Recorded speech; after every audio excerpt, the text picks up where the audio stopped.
Shalom saudara, kita kembali mengikuti Abam. Ini episode 1047 Pak Yehuda. Mari kita mulai.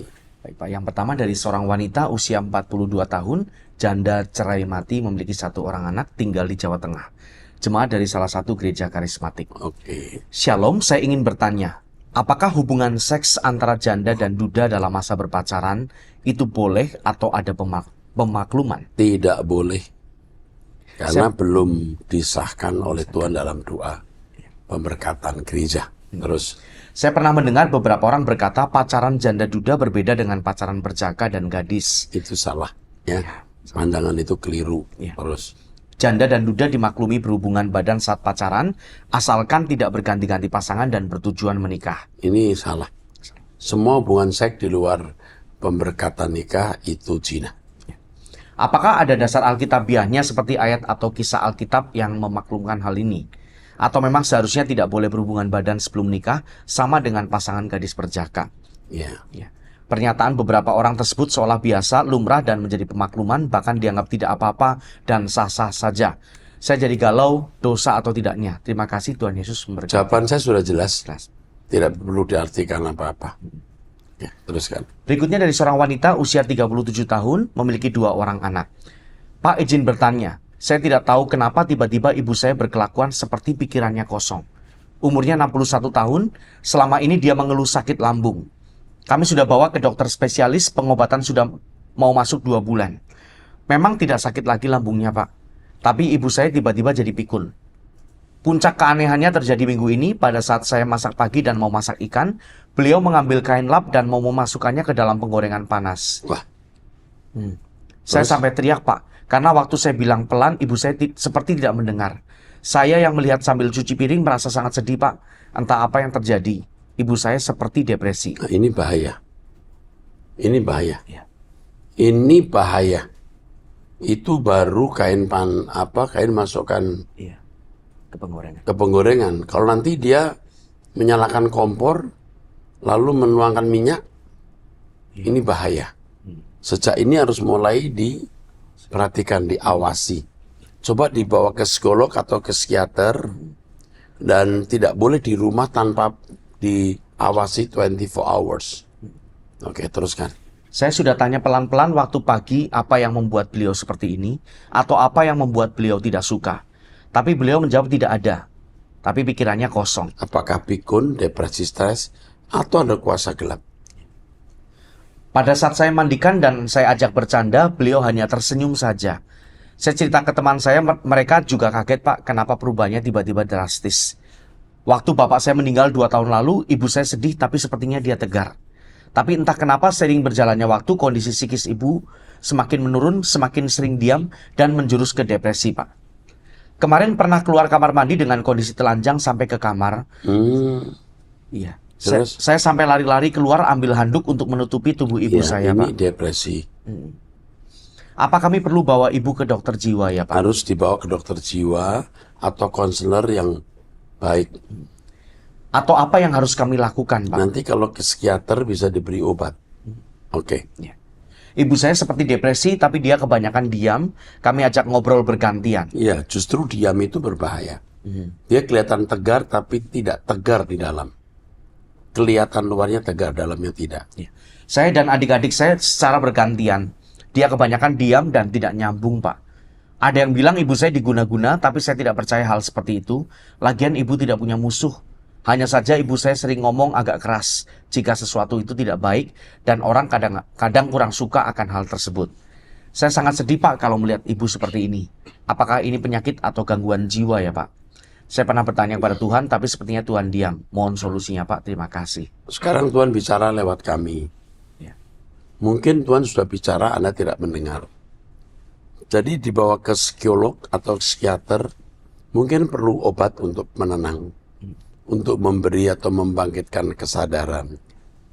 Jika itu dilakukan tapi masih saja ada hal-hal aneh, bisa saja kuasa gelap. Kalau itu guna-guna, nanti rumah pasti ada perubahan, ada bau-bau aneh, ya. Ada bunyi-bunyi aneh, ada penampakan ibu seperti ketakutan, atau suasana ketakutan mencengkeram di rumah, saat-saat tertentu, ya. Nah, jika itu ada, mungkin itu guna-guna. Jika tidak, itu depresi yang cukup harus ditanggapi cepat, ya. Depresi yang lumayan harus ditanggapi cepat. Oke, saya kira itu jawaban saya. Oke, kalau ada perkembangan apa, beritahu kami. Ya, Tuhan berkati. Selanjutnya dari seorang pria usia 47 tahun, menikah memiliki 2 orang anak tinggal di Pondok Indah, Jakarta. Shalom Pak Pendeta Erastus, sekarang saya sedang bersedih karena rumah kami akan dilelang oleh bank akibat loan atau pinjaman yang diambil Papa. Rumah ini sudah saya tinggali dari sebelum saya menikah. Lagi-lagi saya sekeluarga yang harus berkorban, sedangkan mereka bisa tetap hidup enak dan rumahnya masing-masing aman. Minta bantu doa ya Pak, biar rumah saya bisa cepat laku dan saya bisa mencari rumah baru dari selisih pendapatan dari jual rumah dengan hutang bank. Terima kasih Pak Pendeta dan staf ABAM lainnya. Tuhan Yesus memberkati.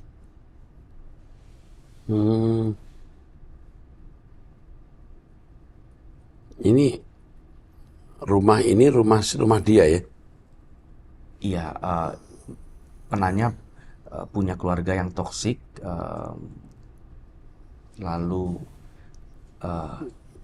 permasalahan dibebankan ke penanya begitu. Ya, jadi ini uang ini telah menjadi loan, Ya, pinjaman yang diambil Papa. Papanya yang pakai, ya. Sedangkan saudara-saudara yang lain melihat keadaan itu tidak memberikan bantuan. Ya.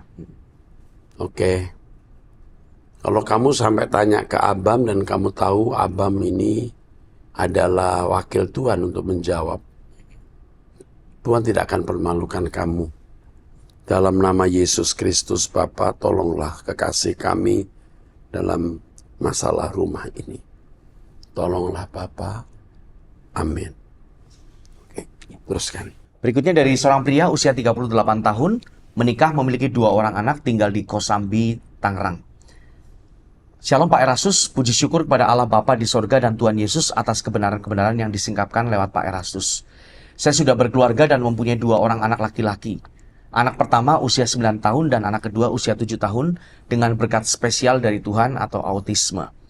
Saya sangat berterima kasih tahun 2018 Allah Bapa telah menuntun saya untuk bisa mendengar pengajaran kebenaran dari Pak Erastus. Dan terima kasih juga untuk disediakannya wadah atau media seperti ABAM untuk kami bisa bertanya, mendapatkan pembelajaran dan juga hikmat dari pengalaman hidup saudara-saudara kita seiman yang juga bertanya lewat ABAM. Sungguh sangat memberkati. Saya merasa dikuatkan dengan jawaban Pak Eras atas pertanyaan saya mengenai bagaimana kita bersikap sebagai orang tua atau keluarga yang dipercaya Tuhan dengan berkat anak yang spesial atau autisme. Saya sempat gelisah terhadap nasib kekal anak spesial seperti autisme atau kejiwaan yang berat. Karena secara nalar mereka tidak bisa menangkap dan mungkin tidak bisa mempraktekkan dengan baik perintah-perintah Tuhan. Di situ Pak Eras bilang sesuai firman Tuhan yang diberi banyak dituntut banyak. Yang diberi sedikit dituntut sedikit. Dan kita sebagai orang tua atau keluarga yang dipercayakan Tuhan dengan berkat anak spesial, pasti diberkati Tuhan dan dipercaya Tuhan bahwa kita mampu dipercayakan oleh Tuhan. Dan yang paling saya terus ingat adalah Pak Eras bilang, jangan pernah berkata sampai kapan Tuhan. Oh iya Pak Eras, kemarin tanggal 9 Mei 2024, saya beribadah di GSKI Pluit karena anak kedua saya harus terapi pagi hari dan agak bentrok dengan schedule di MAG. Jadi saya pilih ke Pluit. Ternyata di Pluit saya bisa bertemu dan bersalaman dengan Pak Eras di depan lift. Sungguh saya sangat senang Pak. Di hari itu sepertinya Tuhan sudah merencanakan. Setelah saya beribadah di GSKI Pluit, saya membawa keluarga untuk makan siang di mall. Saya melihat ada satu keluarga dengan 2 anak laki-laki. Yang menarik perhatian saya adalah satu anak tersebut sekitar 11 atau 12 tahun usianya.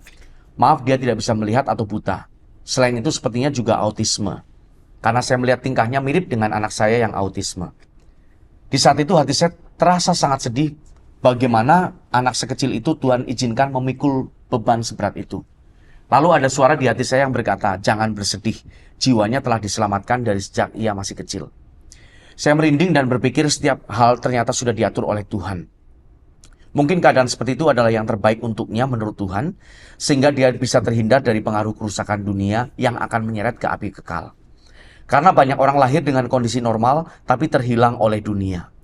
Ini semakin menguatkan saya agar saya tidak perlu khawatir akan nasib kekal jiwa anak saya yang juga autisme. Ya, jadi yang penting kita hidup suci, menyenangkan Tuhan, Tuhan tidak akan mengecewakan kita.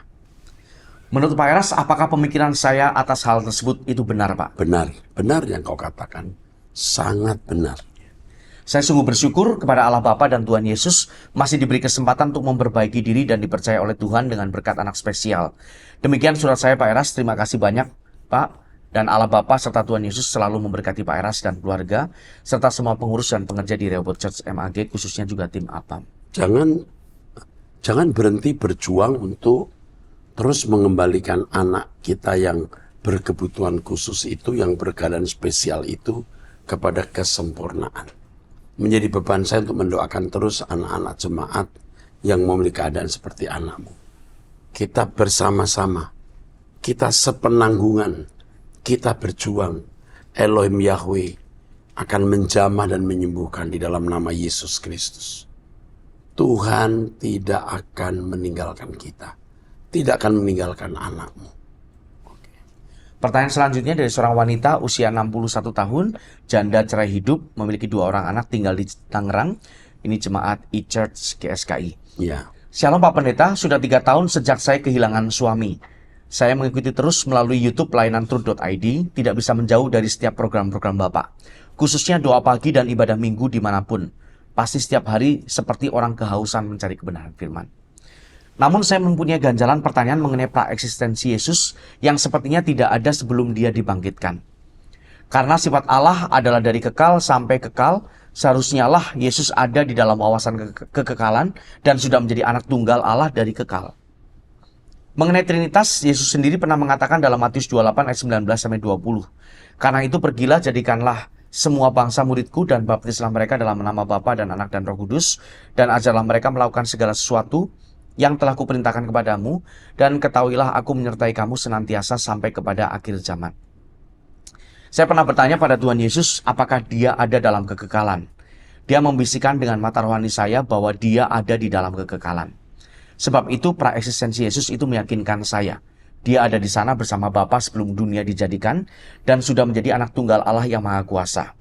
Kalau memang tidak ada ajaran Tritunggal dalam GSKI, mengapa masih ada pengakuan iman rasuli yang mengaku percaya 3 pribadi? Hakikat, oknum yang spesial yaitu Allah Bapa, Yesus Kristus, anaknya yang tunggal dan Roh Kudus, gereja yang kudus. Apakah karena monoteisme, Bapak akan menggantikan pengakuan iman rasuli di GSKI? Bapak akan mengganti dengan pengakuan kepada Bapa dan Yesus saja?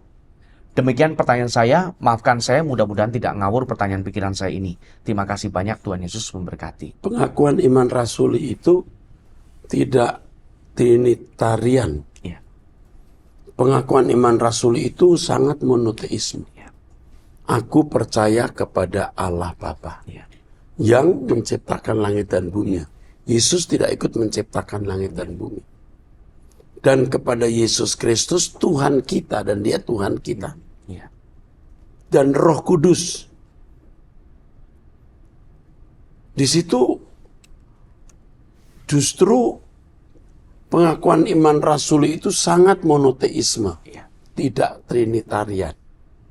Mengenai praeksistensi, nanti kita akan belajar.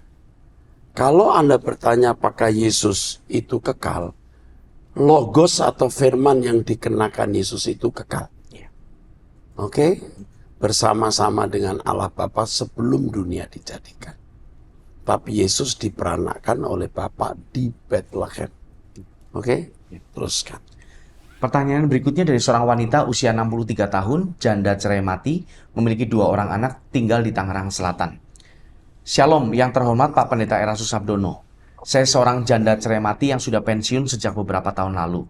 Untuk mengisi sisa hidup, kegiatan saya hanya berupa kegiatan rutin sehari-hari di rumah dan melibatkan diri dalam beberapa kegiatan-kegiatan rohani. Ini kayaknya ada pribadi yang harus Oh iya Pak.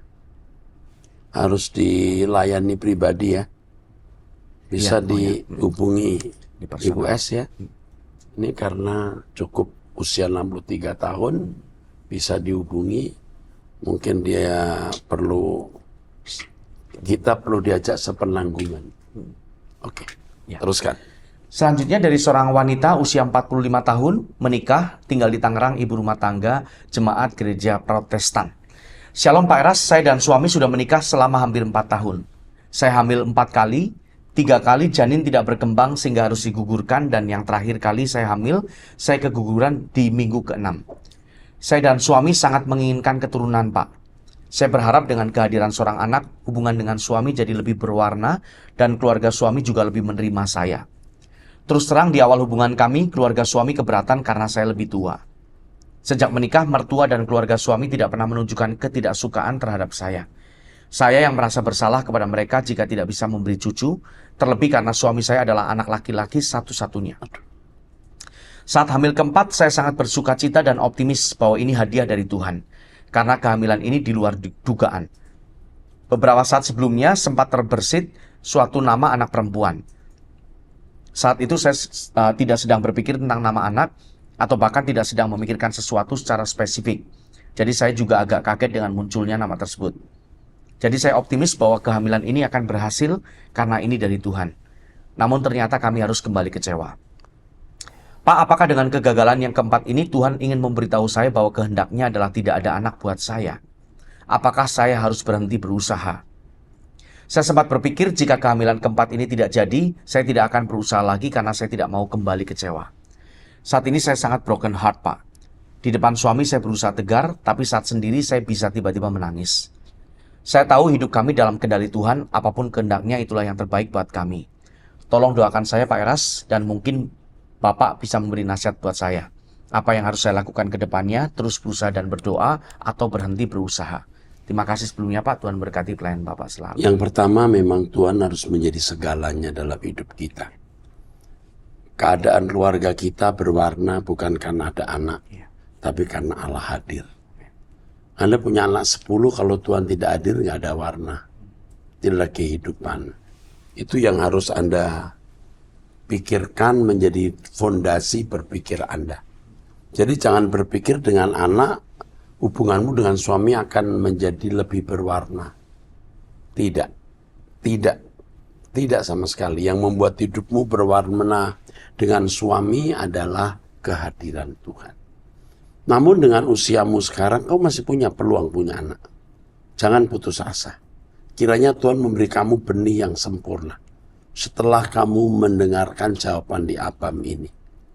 Ingat, kamu persembahkan anakmu untuk Tuhan seperti Hana mempersembahkan Samuel. Kamu akan punya anak yang akan menjadi hamba Tuhan yang luar biasa. Lakukan ini. Jangan lemah. Karena tidak ada yang mustahil bagi Allah. Allah bisa memberikan organ baru di tubuh kita, meng-create metabolisme tubuh kita sempurna. Berjuang. Belum sampai di garis finish. Oke, Tuhan berkati. Pertanyaan selanjutnya dari seorang wanita usia 19 tahun, mahasiswi tinggal di Jakarta. Shalom Pak Eras dan tim Abam. Saya ingin bertanya tentang kesaksian pemimpin komsel saya di sebuah gereja. Saya dan keluarga saya sudah ikut GSKI sejak di Duta Merlin. Dalam kurung saya dulu sekolah minggu saat masih di Roxy Square. Tapi sekarang karena kendala waktu dan jarak, saat remaja hingga sekarang saya bergereja di gereja lain, meski terus ikut khotbah Pak Eras di rumah. Dan kadang kalau onsite ke Kebon Jeruk atau ke Gajah Mada. Jujur ajarannya masih oke ini di gereja tempat di mana dia berbakti ya. Masih oke menurut saya meski tentu tidak setajam dan sekeras Pak Eras. Saya tergabung dalam salah satu kelompok sel yang isinya pemuda-pemudi seumuran saya. Tapi saya hanya mengikuti kegiatan komsel secara onsite sekaligus berkumpul setelah ibadah minggu selesai. Pernah suatu kali ketua komsel saya bercerita seperti ini. Beberapa hari sebelumnya dia, ketua komsel ikut war tiket. Ini istilah anak muda untuk perang perebutan tiket. Ini tiket sebuah konser perpisahan atau satu girl band yang diadakan di girl band. Band wanita ya. Band wanita. Di suatu mall. Diadakan di satu mall. Awalnya dia sudah mencoba berbagai cara tapi gagal. Tapi kemudian ternyata dia dapat telepon dari suatu pihak resmi bahwa dia berhasil memenangkan tiket konser itu dari undian yang diadakan pihak tersebut. Itu terbukti betul karena dia juga menunjukkan video dirinya memberi kesaksian ucapan terima kasih di akun media sosial pihak tersebut. Menurut dia ini jalan Tuhan baginya untuk mengikuti konser tersebut karena Tuhan peduli dengannya. Tetapi dalam hati saya langsung ragu dan teringat ajaran Pak Eras yang menekankan bahwa kita harus meninggalkan semua hobi. Saya jadi bertanya-tanya, apa betul caranya ini? Apa betul ceritanya ini adalah jalan Tuhan atau tidak ya Pak? Maaf kalau ceritanya agak sepele dan agak kepanjangan. Enggak, ini nggak sepele, ada unsur prinsipnya. Ya, kalau hal seperti ini juga bisa dialami orang non-Kristen. Kalau mereka memaknai itu pertolongan Allah mereka bisa. Ya. Lalu kalau teman ini memaknai ini sebagai pertolongan Tuhan, bisa juga. Tetapi saya tidak tahu seberapa dewasa orang ini. Kalau dia masih kanak-kanak dan dia merasa dia masih perlu lawatan Tuhan lewat masalah abal-abal atau ecek-ecek itu, bisa saja Tuhan menyesuaikan diri dengan orang itu. Tapi kalau dia sudah dewasa, itu bukan dari Tuhan. Setan juga bisa memberi supaya fokus dia bukan ke Tuhan, tetapi pada showbiz manusia. Ya. Teruskan. Sebelumnya terima kasih atas jawabannya Pak Eras. Salam dari saya dan Papa Mama yang sebelumnya pernah bertanya di Abam 555 dan 900-an. Saya lupa yang mana Pak, tetapi kalau Bapak ingat yang waktu itu Papa saya seorang terapis akupunktur, cerita tentang kakek saya yang hidupnya berantakan sehingga stroke sejak 2 tahun lalu, serta diasuh oleh kami bertiga hingga sekarang. Oke, nak. Salam buat mama papa kamu, dan kamu sudah mendengar tadi satu kesaksian yang bagus. Saya mendengar kesaksian kamu yang bagus.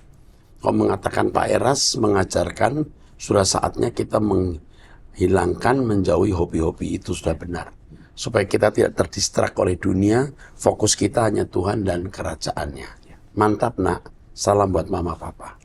Pertanyaan selanjutnya dari seorang perempuan usia 21 tahun, mahasiswa tinggal di Jakarta, di Parcak. Oke. Ya. Pak, saya ingin bertanya, apakah gangguan saat kita doa di tengah malam itu adalah hal yang memang akan kita alami? Bisa ya, bisa tidak selalu ya. Iya. Soalnya Pak, semenjak Bapak khotbah dan berkata bahwa jam 1 atau jam 2 pagi Bapak bangun untuk doa pribadi, saya mulai ikuti itu dan puji Tuhan saya lakukan itu beberapa minggu ini. Puji Tuhan saat saya berdoa sebelum tidur, saya meminta Tuhan bangunkan di tengah malam dan saya bangun Pak dengan otomatis. Kemudian mulai doa serta penyembahan. Saya menyanyi juga, tetapi di awal-awal ketika saya melakukan itu terasa ada gangguan Pak. Seperti ada suara bahkan langkah kaki dan saya sering merasakan ada yang mengawasi saat saya berdoa. Suasana di asrama juga terasa berbeda Pak. Nah, kamu kalau mengalami itu, yang kamu bayangkan bukan wajah setan, tapi malaikat-malaikat yang mengelilingi kamu. Dengan bayangan kamu itu iman kamu, malaikat hadir, setan akan nyingkir. Saya pernah tinggal di satu rumah, pernah dirawat di rumah sakit, yang rumah sakit itu kuasa gelap sering ganggu pasien. Saya di tempat yang sama, saya tenang aja. Saya selalu membayangkan malaikat sedang menjaga saya di teras, menjaga saya di sebelah kiri, nggak ada yang ganggu saya. Ya mungkin setan juga takut kali saya marah, kali diganggu. Saya bakar, saya hancurkan. Tapi kamu itu wajar ngalamin begitu. Saya juga waktu muda ngalamin begitu. Setan tidak bisa membaca perasaan kita, tapi bisa membaca bahasa tubuh kita. Jadi waktu kamu takut, jangan tunjukin kamu takut, biasa saja. Kalau sampai dia membuat bunyi dan kamu tahu, kau bilang dalam nama Yesus, saya usir kamu, saya bakar kamu, saya pukul kamu. Gitu ya.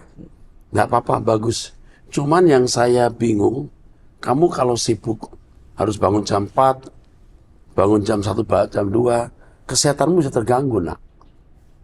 Kalau saya bangun pagi, terus doa, saya jam 7-8 bisa tidur lagi 1 jam, 2 jam. Kalau kamu kuliah, pertimbangkan itu. Terus. Bahkan pernah saya dibangunkan Pak karena ada suara yang berkata, bangun dan doa. Di situ saya bangun tengah malam dan berdoa. Bisa saja. Iya. Itu malaikat yang mengirim, atau Roh Kudus ya. Di saat itu juga saya melihat di samping tempat tidur ada wanita. Dalam kurung dia arwah Pak, sedang tidur. Dan saya gemetar tetapi tidak takut. Ya bagus, kamu jangan takut. Ya. Saya langsung berdoa dan penyembahan lagi sampai melakukan doa untuk minta perlindungan. Saya juga berdoa untuk mengusir roh dan segala bentuk kuasa kegelapan seperti menengging Pak dalam doa. Apakah saat Bapak awal memulai untuk doa tengah malam ada gangguan seperti itu iya, atau tidak? Ya? bahkan siang hari saya diganggu. Ya. Ya, tapi kamu jangan berdoa minta perlindungan saja. Kamu sudah saatnya nyerang, kamu defensif. Ya. Bukan ofensif, Tuhan lindungi enggak. Dalam nama Yesus, saya ikat kamu kuasa gelap. Minta api dari surga pagari saya. Minta begitu nak. Itu latihan. Dulu juga saya waktu muda latihan. Saya tidak langsung seperti hari ini. Berlatih sampai punya keberanian. Ya. Ya. Selamat ya. Untuk perjalanan kamu bersama dengan Tuhan, kamu akan jadi hamba Tuhan yang hebat. Hamba Tuhan yang hebat adalah hamba Tuhan yang pasti berdoa. Kalau kamu membaca semua kisah hamba Tuhan yang luar biasa, orang yang suka berdoa. Oke? Ya, kalau tidak berdoa bisa jadi teolog ya. Tapi tidak mengubah orang, hanya membuat ruwet pikiran orang. Oke. Teruskan. Pertanyaan berikutnya dari seorang wanita usia 37 tahun, menikah, memiliki 2 orang anak, tinggal di Surabaya, jemaat dari gereja karismatik. Terima kasih Pak Erastus dan tim ABAM untuk program yang sangat memberkati ini. Dari pengalaman-pengalaman hidup orang dan cara Bapak membantu memberikan solusi sungguh bermanfaat juga untuk saya. Pak, maaf saya mau menanyakan, apakah menurut Bapak jika kita merasa tidak ada damai sejahtera di tempat kerja, itu bisa jadi karena kantornya memang yang tidak nyaman, atau sebenarnya semua itu tergantung dari kita sendiri? Kamu harus jujur melihat kemungkinan. 1, jam kerjanya buat kamu nyaman nggak? 2, apakah di situ ada orang yang membuat kamu tidak nyaman, memusuhi kamu, atau membuat kamu tidak sejahtera? 3, gaji kamu kurang banyak. Ya. 4, mungkin kamu ingin punya posisi, tapi posisi tempatin orang lain, itu buat kamu terganggu. Ya. 5, memang ada kuasa kegelapan di situ yang buat kamu tidak nyaman. Tapi percayalah Roh Kudus akan bicara dan memberitahu kamu apa yang membuat kamu tidak betah di situ. Oke, sementara itu kita belum membaca kalimat berikutnya. Teruskan. Saya pindah pekerjaan di kantor baru sudah 5 bulan ini, hingga sekarang merasa sangat tidak nyaman atau tidak betah. Padahal kerjaannya cenderung lebih santai daripada pekerjaan saya sebelumnya. Ya, coba lihat apa karena gaji, karena segala macam tadi. Ya, terus. Ternyata ada teman lain yang juga sama dengan saya, yang baru masuk dan merasakan hal yang sama. Namun dia akhirnya memilih untuk resign bulan ini dan turnover di tempat ini juga tinggi, keluar masuknya karyawan. Dulu saya memilih pindah ke sini karena ditawari gaji yang lebih tinggi, hanya karena gajinya itu saya akhirnya pindah. Apakah faktor bos dan keluarganya yang gila harta, bahkan menghalalkan segala cara demi mendapat uang, itu bisa berpengaruh jelek ke atmosfer kerja di kantor? Kalau itu pekerjaan yang di dalamnya ada praktek-praktek tidak adil atau praktek yang melanggar etika kerja, etika kehidupan, itu buat kamu nggak sejahtera. Ya. Itu bisa jadi kausalitas primanya, penyebab utamanya. Gaji besar tapi kamu melihat, wah ini kok pajak misalnya tidak dibayar secara jujur. Wah ini kenapa campuran, kalau itu perusahaannya, campuran makanannya bisa membahayakan kesehatan masyarakat. Dan banyak faktor. Oke, teruskan. Saya sebenarnya ingin juga pindah kerjaan lain, tapi saya masih berpikir karena di sini gajinya cukup besar. Jika saya pindah tempat lain, belum tentu bisa mendapat gaji sebesar di sini. Dan belum tentu kamu dapat pekerjaan. Jadi jangan pindah dulu. Terus. Sejujurnya impian saya sejak belum menikah adalah menjadi ibu rumah tangga. Namun hingga sekarang masih terpaksa membantu ekonomi keluarga karena suami masih belum mapan jika sendirian bekerja. Iya, sementara kerja dulu sambil mengumpulkan uang untuk dagang gado-gado atau mie ayam atau apa untuk modal ya. Mohon masukan dari Bapak bagaimana caranya membuat suami giat bekerja. Sebenarnya saya sudah capek juga bekerja dan masih punya impian bisa menjadi ibu rumah tangga. Bagaimana suami giat bekerja? Sebenarnya yang penting bukannya giat bekerja. Bagaimana suami itu menjadi manusia yang utuh. Kalau manusia utuh itu hidup suci, pasti tanggung jawab. Nah, tidak ada jalan lain kecuali dibawa dalam doa tiap pagi jam 5 bersama saya. Ajak berdoa jam 5 WIB bersama saya. Ajak ikuti Truth ID, karena lewat Truth ID nanti suamimu akan diubahkan. Dan kesaksian jelas orang-orang yang diubahkan lewat Truth ID ini. Ya, oke, saya kira cukup ABAM episode 1047. Kita masuk ke ABAM episode 1048. Next. Tuhan berkati. Haleluya.